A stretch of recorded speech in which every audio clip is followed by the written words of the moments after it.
The Apache chief said, "Rancher, choose my daughter, you've earned it." The ranch sat where the dry land met the open sky, a place most people passed without noticing. To outsiders, it looked ordinary: wooden fences, a weathered barn, and fields shaped by years of hard work. But to the man who lived there, it was everything. He was known simply as the rancher.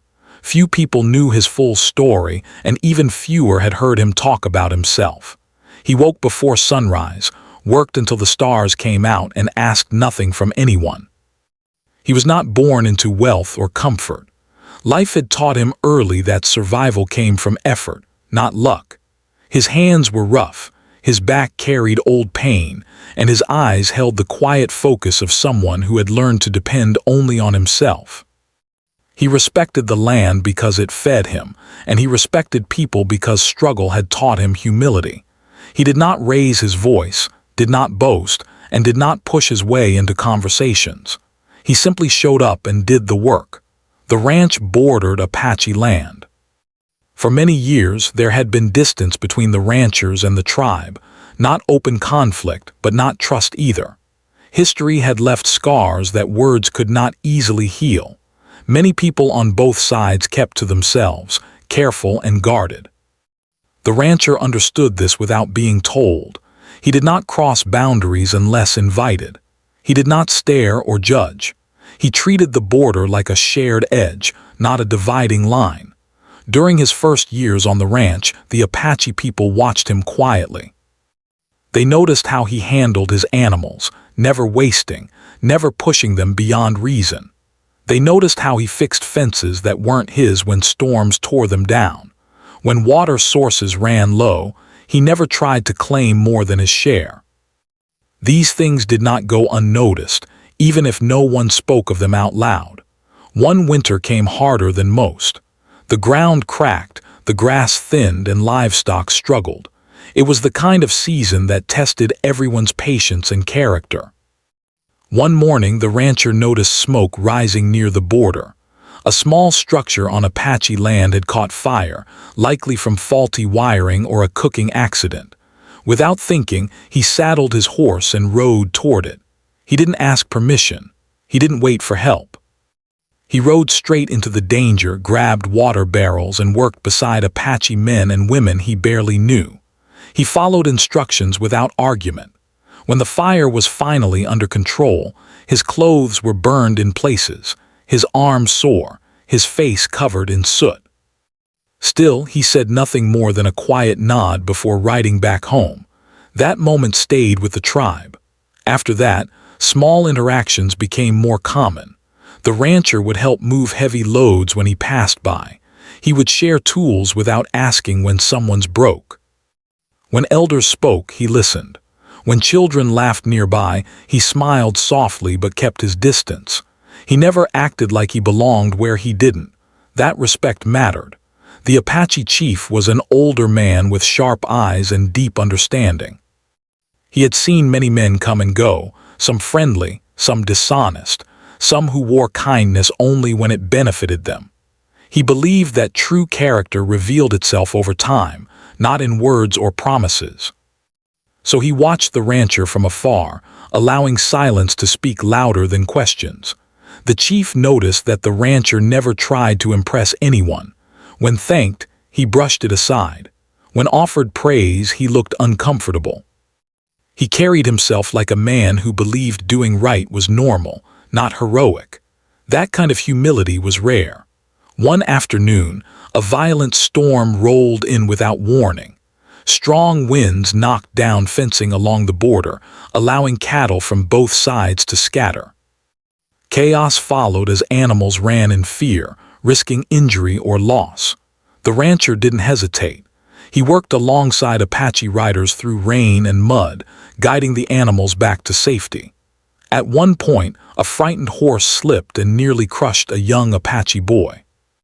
The rancher threw himself forward, pulling the child away just in time, taking the impact himself. He didn't talk about it afterward.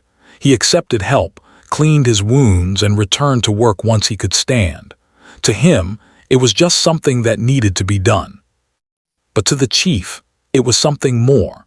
The chief believed that a man's worth showed most clearly when no reward was waiting. He saw how the rancher protected life without caring whose life it was. He saw how the rancher never tried to take advantage of shared hardship. Slowly, the chief began to consider the rancher not as an outsider but as a man of integrity. Still, tradition mattered.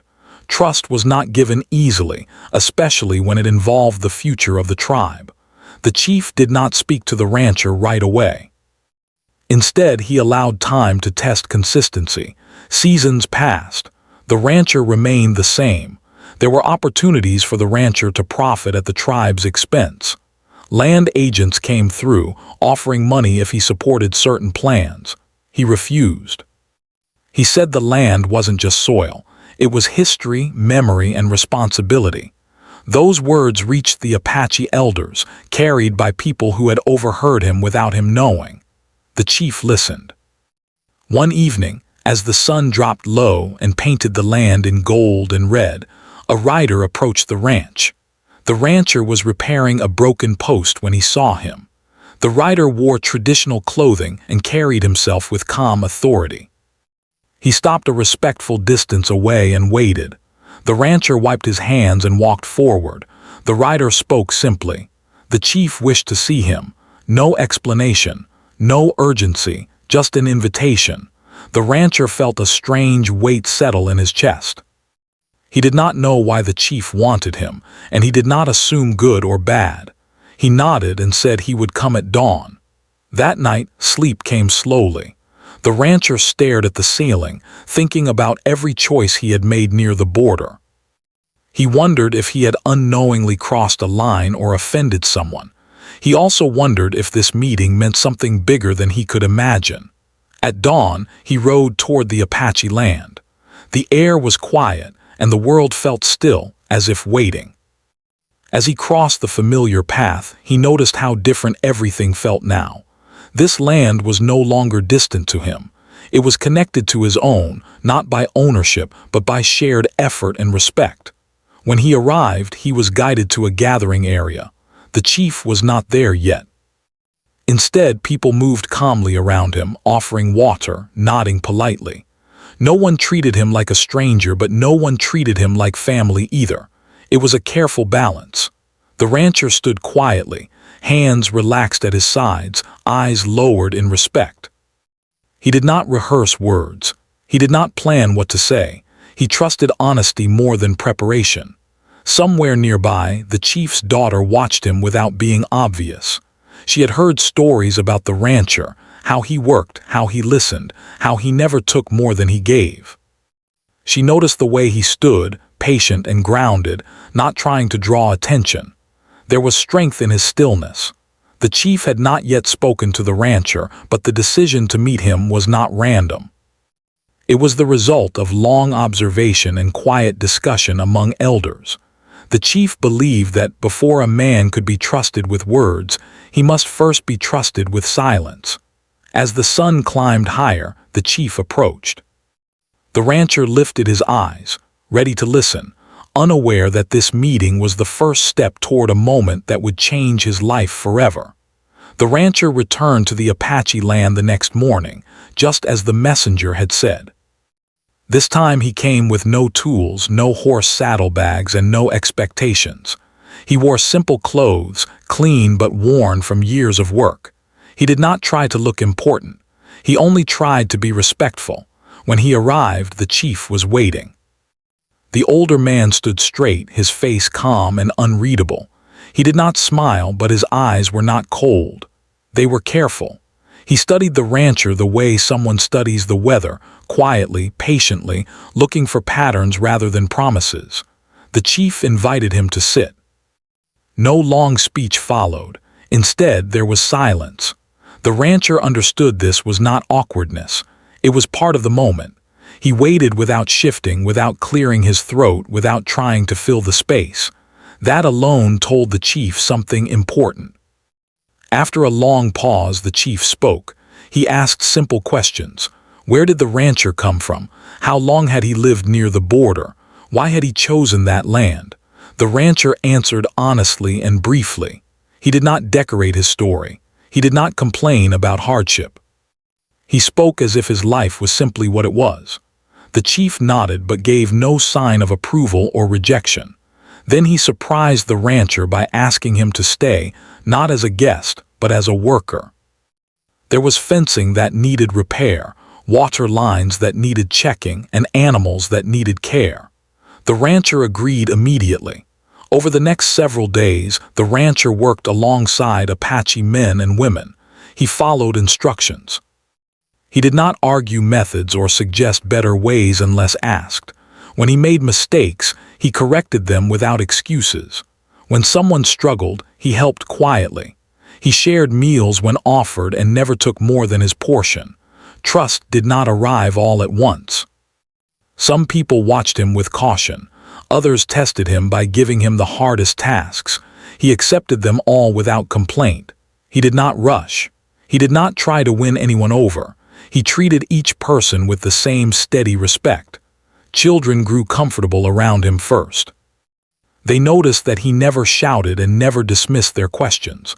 When a young boy asked why he helped the tribe so much, the rancher answered simply, "Because it's right." The boy nodded as if that made perfect sense. Elders noticed different things. They saw how the rancher waited before speaking, how he listened with his whole body, not just his ears, how he did not interrupt stories, even when he already knew the ending. These small things mattered deeply. The chief watched everything. One afternoon, a disagreement broke out over shared water access. It was not loud, but it was tense. Voices sharpened. Old wounds threatened to reopen. The rancher was nearby, fixing a broken pipe. He could have walked away. Instead, he stayed silent and listened. When asked for his opinion, he did not take sides. He suggested a solution that cost him more work but reduced strain on both sides. The room went quiet. The chief looked at him closely then. This was not generosity meant to impress. This was sacrifice chosen without drama. As days turned into weeks, the rancher became a familiar presence. Not central, not invisible, just steady. He was invited to eat with families. He was asked to help teach younger men basic ranch skills. He accepted every role with humility. The chief's daughter continued to observe him from a distance. She was not sheltered or silent. She worked hard, spoke clearly, and carried responsibility with grace. She noticed that the rancher never looked at her as something to be claimed or admired. When they spoke, he met her eyes respectfully, then looked away when the conversation ended. That restraint left an impression deeper than attention ever could. One evening, as the sun lowered, the chief invited the rancher to walk with him. They moved slowly along the edge of the land, where the border was no longer marked by fences but by memory. The chief spoke of the past, loss, broken promises, and the long cost of trusting the wrong people. The rancher did not interrupt. He did not defend others. He simply listened. When the chief finished, he asked, "Why do you stay?" The rancher thought carefully. "Because this land matters," he said, "and because people matter more." The chief stopped walking and looked at him for a long moment. Then he nodded once. That night the rancher returned to his own land, unsure of what the future held. But something had changed. The distance between the ranch and the tribe no longer felt wide. It felt like a path, narrow, careful, but real. Unbeknownst to him, the chief had already begun to consider a future that went beyond cooperation. He saw in the rancher a rare kind of strength, the kind that builds instead of takes. And he wondered if such a man could one day be trusted with something far greater than land or labor. The next invitation would not be about work, it would be about destiny. The days after the rancher's long walk with the chief felt calm on the surface, but something underneath had shifted. The rancher returned to his routine, tending animals, repairing fences, and checking water lines, yet he could sense change in the air. People from the Apache land greeted him with warmer nods now. Conversations lingered a little longer. Trust, once careful and distant, had begun to settle like morning light, soft but real. Not long after, trouble arrived from outside. A group of men came through the area claiming to represent a development company. They spoke smoothly and carried papers filled with promises. They said the land near the border could be turned into something better. Roads, profit, and security, they claimed. They approached the rancher first, offering him a large sum of money if he supported their plans. All he had to do was sign and speak in favor of them when the time came. The rancher listened quietly. He asked questions not about money, but about water rights, grazing access, and the future of the people who already lived there. The men grew uncomfortable. Their answers were vague. They insisted progress always came with sacrifice. That word, sacrifice, did not sit well with the rancher. He had seen too many people lose everything while others gained comfort. He told the men he needed time to think. They warned him the offer would not last. Later that same day, the same men visited the Apache land. They spoke differently there. Their tone was firmer, their patience thinner. They promised jobs but avoided clear answers. Elders listened, expressions guarded. The chief said little, choosing to observe. Word of these visits spread quickly. Fear followed. People worried about losing land, water, and control over their future. Old memories resurfaced, bringing tension with them. Some wondered if the rancher would side with money and walk away from everything he had built with the tribe. That night, the rancher did not sleep. He sat on his porch, staring into the dark, thinking about the offer. The money could solve many problems. It could ease years of struggle, but it came with a cost he could not ignore. He knew that if he accepted, the tribe would suffer. And if he refused, life would become harder. By morning, his decision was made. When the company men returned, expecting agreement, the rancher refused. He told them he would not support anything that harmed the people or the land. He said no amount of money could replace trust. The men grew angry. They warned him he was making a mistake. He remained calm and showed them off his property. The pressure did not end there. Soon after, rumors spread. False stories painted the rancher as unreliable and dangerous. There were attempts to turn neighbors against him. Supplies arrived late. Prices rose. Life became more difficult in quiet, calculated ways. The rancher said nothing publicly. He continued his work, helping where he could, refusing to be pulled into arguments. But the strain showed. His animals suffered. His body grew tired. Still, he did not change his stance. One afternoon, while helping repair a shared water channel near the border, a serious accident occurred. Heavy equipment failed, sending debris into the channel. Water flow stopped, threatening livestock on both sides. Panic spread quickly. Without water, losses would come fast. The rancher jumped into the channel without hesitation. He worked alongside Apache men, lifting heavy pieces, clearing debris, and restoring flow. At one point, the structure shifted suddenly, trapping his leg. Pain shot through him, but he refused to be pulled out until the channel was secure. When the water finally flowed again, he collapsed from exhaustion. He woke hours later in a small Apache home. An elder woman sat nearby, watching over him. His leg was bandaged. Pain throbbed, but the damage was not permanent. When he tried to stand, she gently told him to rest. Word of what he had done spread quickly. The chief came to see him that evening. He did not speak at first. He looked at the rancher's injuries, then at his face. Finally, he asked one question. "Why did you stay in the channel?" The rancher answered honestly. "Because leaving would have hurt everyone." The chief nodded slowly. "You could have lost much today." The rancher met his eyes. "I already chose what mattered." That answer carried weight. The chief had seen many men claim loyalty until tested. This was different. The rancher had been given a clear chance to protect himself first. He had chosen others instead. In the days that followed, the conflict with the company intensified.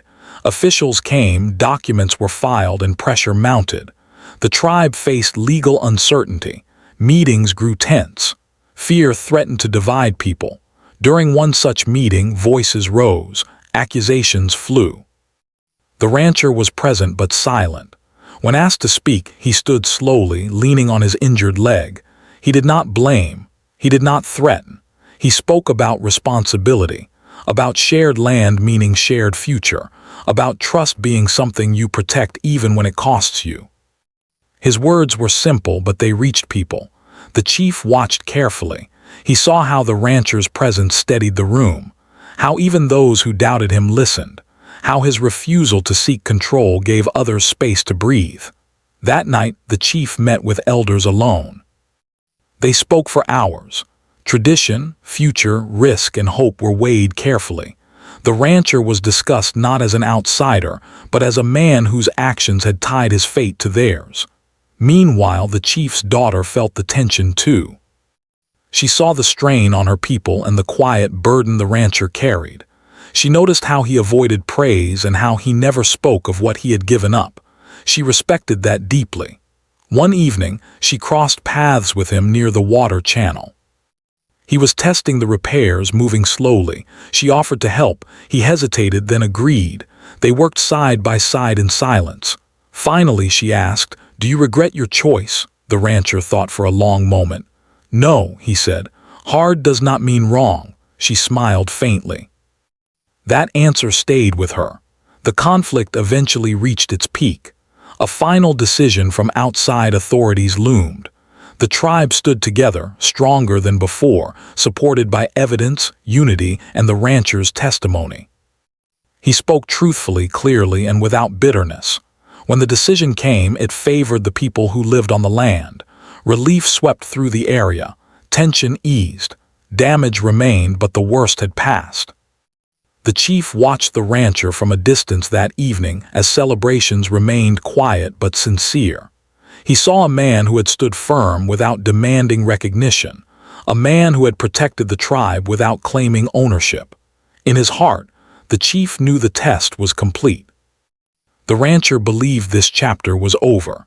He did not know that the most unexpected words of his life were still to come. The days after the conflict ended felt different, as if the land itself had released a long-held breath. The air seemed lighter. People moved with less tension in their shoulders, and conversations carried a calm that had been missing for weeks. The rancher returned to his routines, though his injured leg still slowed him. He did not complain. Pain was something he had learned to work around, not fight. He did not expect anything to change because of what he had done. In his mind, he had simply chosen the path he could live with. When people thanked him, he nodded and shifted the focus away from himself. He believed that once the danger passed, everyone would return to their own lives, and things would settle back into quiet cooperation. But the chief was thinking deeply. For many nights, the chief sat alone, watching the fire burn low. He thought about the future of his people, about protection that went beyond borders and papers. He thought about trust, not the kind spoken loudly, but the kind proven slowly. The rancher had passed every test without knowing they were tests. He had stood firm when it cost him. He had never asked for reward. That kind of man did not appear often. The chief also thought about his daughter. She was strong, wise, and grounded in tradition, but she was not bound by fear. He respected her mind and her heart. He knew that her future would shape the future of the tribe. Any path chosen for her had to be built on respect, not power. One morning, the chief sent word that there would be a gathering. Not a celebration, not a council meeting, just a gathering. The message spread quietly. People prepared food. Elders took their places. There was a sense of importance in the air, though no one spoke of it directly. The rancher received the message late in the afternoon. He hesitated when he heard it. Gatherings often meant decisions, and decisions carried weight. Still, he cleaned himself, changed his shirt, and made his way toward the Apache land as the sun began to lower. When he arrived, he noticed how many people were present. Families sat together. Elders formed a circle. The atmosphere was calm but focused. No one rushed. No one whispered. The rancher felt suddenly aware of his own presence, unsure why he had been called. He stood at the edge, waiting. The chief stepped forward slowly. He did not raise his voice, but silence followed him naturally. He spoke of the recent hardship, of unity, and of choices that had protected the land. He spoke of responsibility that did not end when danger passed. Then he turned his gaze toward the rancher. The rancher felt every eye move with the chief's. His first instinct was to step back, to disappear into the crowd, but his feet stayed planted. He lifted his head and met the chief's eyes, steady and respectful. The chief spoke of actions taken without reward, of loyalty shown without demand, of a man who had stood beside the tribe not because of blood, but because of honor. The rancher's chest tightened. He realized the words were about him, though he wished they were not. Then the chief said the words that no one expected. "Rancher, choose my daughter, you've earned it." The world seemed to pause. The rancher did not breathe for a moment. His mind struggled to understand what he had heard. He felt the weight of hundreds of years of tradition behind those words and the deep meaning they carried. This was not a gift. This was not a reward. It was a responsibility greater than anything he had ever known. A murmur moved through the crowd, not of shock but of recognition. Many had seen this coming, even if they had not spoken it aloud. The rancher took a step forward, then stopped. His voice, when he spoke, was quiet but clear. "I don't understand," he said honestly. "I didn't do any of this to earn something." The chief nodded. "That is why it matters." The chief's daughter stepped forward then. She did not look surprised. Her face was calm, her posture steady. She looked at the rancher directly, without fear or expectation. "This is not a command," she said. "It is a choice, for both of us." Her words eased something inside him. He realized this moment was not about ownership or control. It was about trust, unity, and shared future. The rancher swallowed hard. He thought of his simple life, his quiet routines, his belief in staying unnoticed. He thought of the tribe, of shared struggles, of land protected together. He thought of the woman standing before him, strong and sure.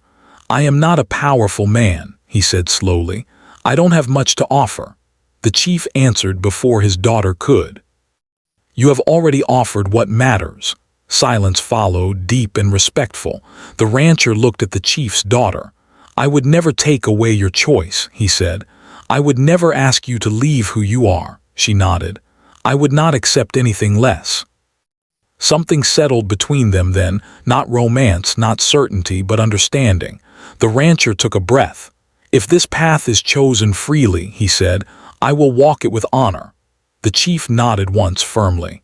The gathering did not erupt into celebration. There was no shouting, no sudden joy. Instead, there was a quiet acceptance, like the closing of a circle. Food was shared. Elders spoke softly. Children played nearby, unaware that something important had shifted. Later that evening, the rancher and the chief's daughter walked along the edge of the land where the sun dipped low. They spoke of small things at first: work, seasons, animals. Slowly, they spoke of values, of responsibility, of how trust must be protected every day.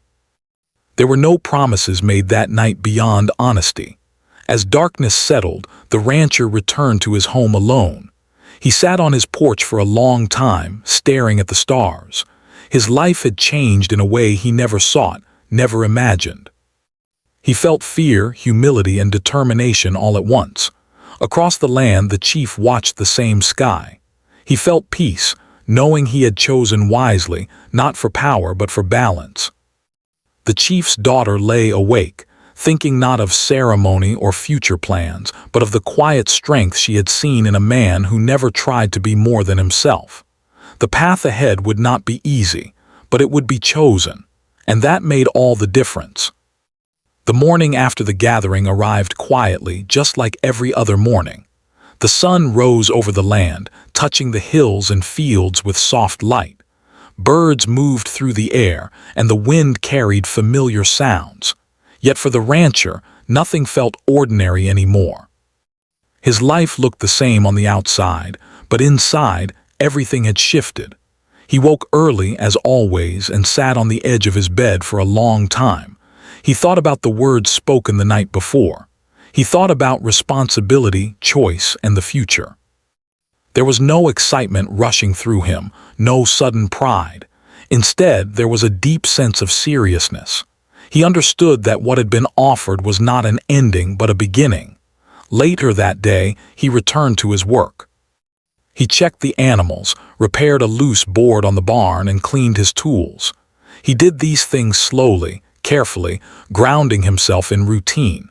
He did not tell anyone what had happened. He believed that actions mattered more than announcements. Across the land, the chief's daughter also began her day. She joined the women in preparing food and organizing supplies. Life did not pause for decisions.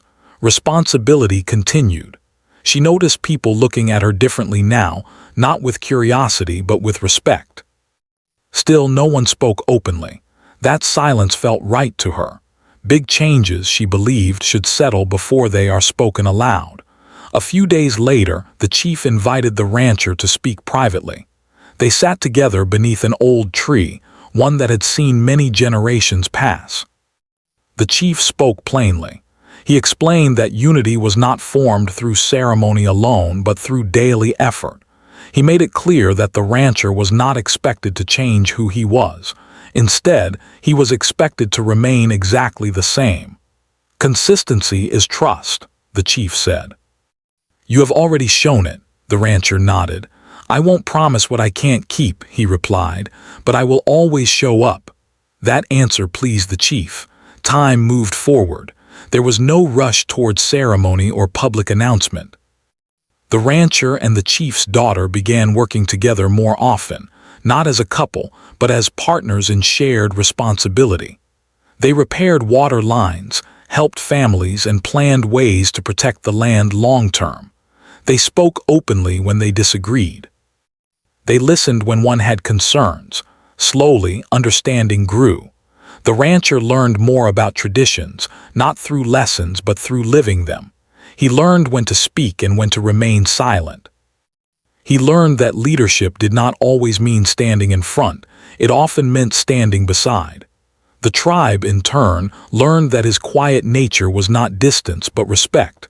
Some people from outside did not understand the change. Rumors spread. Questions were asked. But the rancher did not respond. The tribe did not respond. They continued their work, letting stability speak for itself. One afternoon, a young boy approached the rancher while he was fixing a gate. The boy asked if he was afraid of the responsibility he had accepted. The rancher smiled slightly and answered honestly. Yes, he said, but fear reminds us to be careful. That answer traveled far.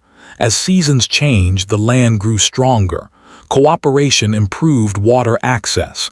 Shared planning protected grazing areas.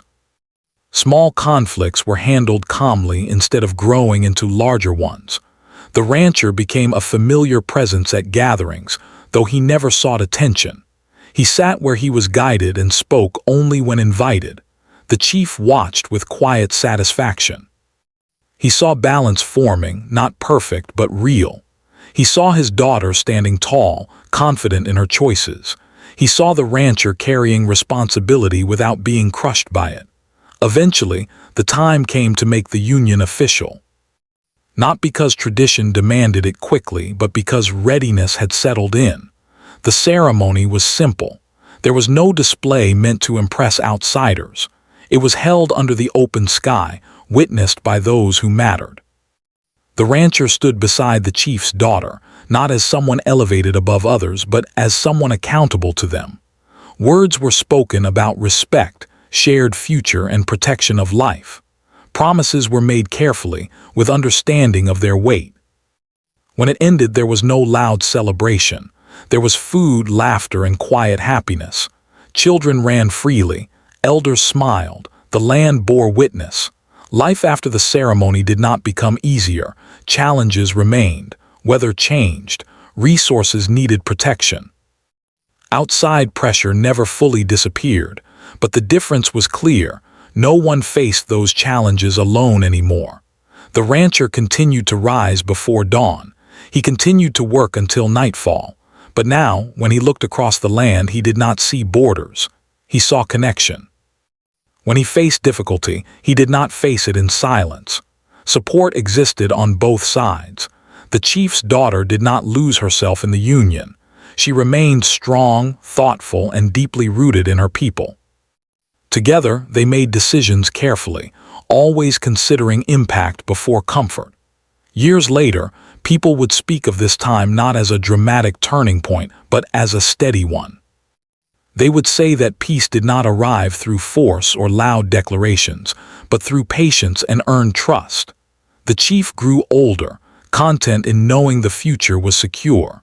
He watched the rancher and his daughter walk the land together, guiding others quietly.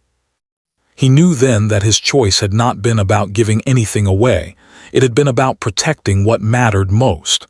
And the rancher, who once lived quietly at the edge of everything, had become something he never sought to be, a bridge, not by title, not by power, but by choosing what was right again and again. The land remained, the people remained, and respect once earned continued to grow.